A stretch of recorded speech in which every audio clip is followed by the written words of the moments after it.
Hi, so I'm going to recount what I got pimped on today because I'm actually really proud of it, and it's kind of just a fun way to review the information that we went over.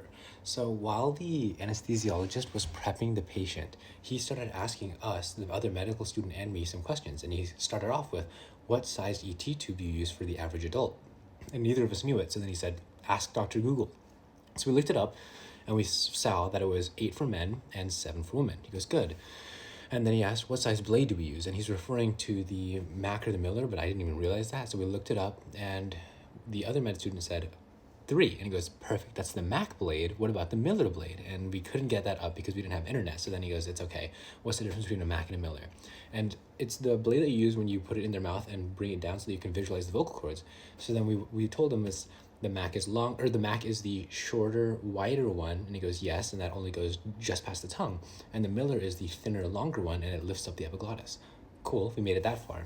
So then he finishes intubating the patient and focusing on that. And then after that, he sits down, relaxes, and he looks at us and he goes, okay, the main things that we want to do when we intubate a patient, put a patient under general anesthesia, we want to make sure that they are unconscious. We want to make sure that they don't feel anything. We want to make sure that they don't remember anything. And then he said one other thing, but I can't remember that right now. And then he said, what do we do to make sure that they're unconscious? And I said propofol. And he goes, good. And he said, what else? Why propofol? Kind of like wanting me to expand on that. So then I said, well, we use propofol to induct them. And he really liked that. And he goes, okay, good, let's stop there. And he said, why don't we use propofol to maintain them? And we were trying to come up with answers. We couldn't come up with answers properly.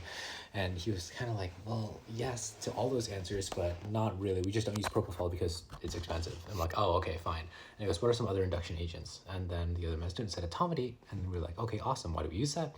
Cardioprotective. And then he said, what are some concerns with etomidate?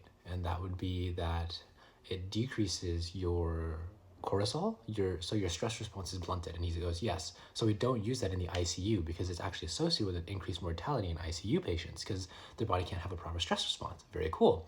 Then he says, what else do we use for induction agents? We also use ketamine. And he goes, good. And what's good about ketamine? And honestly, right now, I can't remember what was good about ketamine, but he says, what's bad about it when we started talking about dissociative amnesia? And he goes, that's awesome. So what do we use to maintain anesthesia? And so then we started off and I said nitrous oxide, and he goes, wrong. We don't use nitrous oxide. Why? And I couldn't come up with the answer. So he says the MAC of my nitrous oxide is like 104, 105. And realistically speaking, at any atmospheric pressure, it's not possible to achieve that to maintain anesthesia with a nitrous oxide. So then he goes, what are some other agents? And I said, sevoflurane, isoflurane. He goes, good. And desflurane. And what's the MAC of like sevoflurane? And I said, I don't know.